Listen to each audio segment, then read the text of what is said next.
Kasus penetapan tersangka Roy Suryo dan kawan-kawan atas tuduhan pencemaran nama baik terkait ijazah mantan Presiden Jokowi mengandung cacat logika hukum yang fundamental dan berpotensi menjadi presiden buruk bagi supremasi peradilan dan kebebasan berekspresi di Indonesia.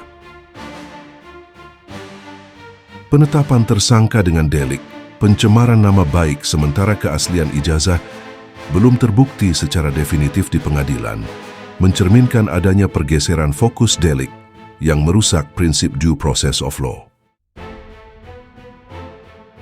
Delik pencemaran nama baik atau fitnah, sebagaimana diatur dalam pasal 310 dan 311 KUHP, adalah delik yang mensyaratkan adanya perbuatan menyiarkan tuduhan yang diketahui atau setidaknya seharusnya diketahui tidak benar. Penyidik Polda Metro Jaya mengandalkan bukti awal berupa pernyataan resmi dari pihak Universitas Gadjah Mada dan hasil pemeriksaan Puslap IV Polri untuk menyimpulkan bahwa ijazah tersebut asli dan sah. Berdasarkan kesimpulan ini, penyidik menetapkan bahwa tuduhan ijazah palsu adalah tidak benar, sehingga perbuatan Roy Suryo CS yang menyebarkannya dapat dikategorikan sebagai fitnah dan atau manipulasi data elektronik. Keputusan mengenai keaslian sebuah dokumen yang menjadi objek sengketa, terutama dokumen publik yang disorot, secara de jure adalah kewenangan hakim untuk diputuskan dalam forum pengadilan yang menjamin kontradiktoris penuh. Ketika penyidik secara alimin di awal proses mengambil kesimpulan definitif tentang keaslian ijazah, mereka secara efektif telah mengambil alih peran yudikatif. Dalam hukum pidana, terutama fitnah, pasal 311 KUHP, tersangka memiliki hak untuk mengajukan pembelaan kebenaran, exceptio veritatis.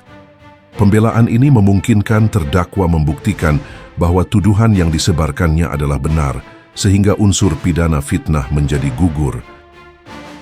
Dengan memproses kasus ini dengan cepat ke tahap penyidikan dan menetapkan tersangka, penyidik seolah telah menutup ruang bagi Roy Suryo CS untuk secara maksimal menguji kebenaran, keaslian ijazah tersebut di muka persidangan tanpa harus memulai proses dari posisi tersangka, yang secara psikologis dan yuridis sudah dirugikan. Penerapan Undang-Undang ITE, khususnya pasal 27A, 28, dan 35, dalam kasus ini menimbulkan kekhawatiran serius mengenai kriminalisasi kritik dan penelitian publik. Dokumen ijazah seorang presiden, terutama yang berkaitan dengan syarat pencalonan dan integritas jabatan publik, merupakan dokumen yang sangat erat kaitannya dengan kepentingan publik. Tindakan menetapkan tersangka kepada individu, termasuk ahli seperti Roy Suryo, yang mencoba melakukan analisis atau penelitian, meski hasilnya kontroversial terhadap dokumen publik, menciptakan efek gentar yang melumpuhkan. Publik akan berpikir dua kali untuk mengkritik, meneliti, atau mempertanyakan pejabat atau dokumen negara karena risiko sanksi pidana yang berat, pasal 35 Junsto, pasal 51 ayat 1, Undang-Undang ITE mengancam dengan pidana penjara hingga 12 tahun. Demokrasi yang sehat mensyaratkan adanya ruang bagi akuntabilitas yang agresif dan kritis, ketika negara melalui aparat penegak hukum lebih memprioritaskan perlindungan kehormatan pribadi pejabat di atas hak publik untuk mengetahui kebenaran, terutama terkait keabsahan dokumen vital pejabat publik. Maka prinsip akuntabilitas publik telah dikorbankan demi kepentingan kekuasaan. Delik pencemaran nama baik dalam konteks ini menjadi senjata pamungkas untuk mengunci isu pokok keaslian ijazah. Daripada mengikuti jalur hukum yang lebih transparan, misalnya gugatan perdata untuk pengujian dokumen, pelapor memilih jalur pidana yang cepat menghasilkan sanksi dan stigmatisasi. Meskipun proses ini terlihat pincang, sistem hukum Indonesia masih menyediakan ruang perlawanan, yaitu pra-peradilan. Pihak Roy Suryo CS wajib mengambil langkah pra-peradilan untuk menguji legalitas penetapan tersangka.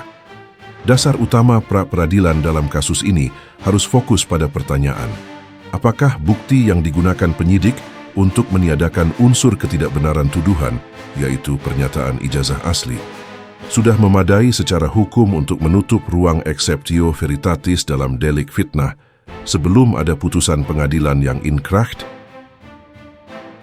Apabila pra-peradilan ditolak dan kasus berlanjut, persidangan pidana harus dijadikan forum tertinggi bagi Roy Suryo CS untuk secara masif dan terstruktur mengajukan bukti tandingan mengenai keaslian ijazah, misalnya melalui saksi ahli digital forensik dan telematika, serta dokumen pembanding.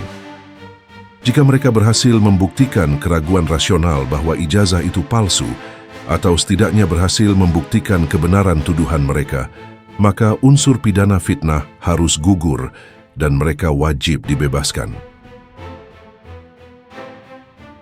Dalam perspektif hukum yang kredibel, tindakan kepolisian dalam kasus ini telah menunjukkan ketergesaan yang tidak proporsional. Mereka menggunakan alat bukti pro justitia yang dikumpulkan sendiri untuk sekaligus menjustifikasi keaslian dokumen publik dan mengkriminalisasi para penuduh.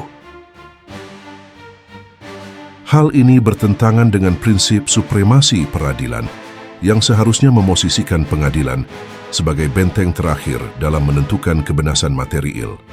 Publik Indonesia harus terus mengawasi, karena kasus ini bukan hanya tentang keaslian ijazah, tetapi tentang keberanian warga negara untuk mempertanyakan kekuasaan tanpa terancam jerat pidana yang represif.